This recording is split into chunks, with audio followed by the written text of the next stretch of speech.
Alors ce salon a effectivement commencé dans la tension sur fond de crise agricole, mais il a commencé aussi sur une tension après le 13 novembre dans les événements de masse, et il est aussi sous une tension, je dirais, de crise économique générale.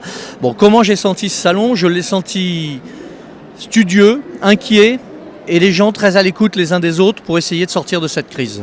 C'est-à-dire que la tension du début, finalement, c'est peut-être mué en quelque chose de beaucoup plus constructif? Bien sûr, il y a eu l'expression d'une tension quelquefois violente, et je le regrette, en début de salon. Ça s'est vite terminé au bout de 2 jours. Sur 9 jours de salon, on a quand même eu 7 jours de sérénité. Et vous savez, malgré les images de tension des 2 premiers jours, même ces jours-là, il y a eu de la sérénité dans les discussions avec nos hommes politiques.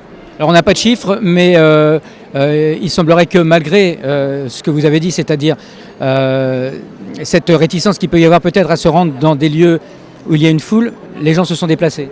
Oui, les gens se sont déplacés, et les éleveurs, les producteurs qui sont sur le salon ont à peu près tous le même témoignage. On a un soutien de la population envers nos actions, envers notre occupation du territoire et nos productions.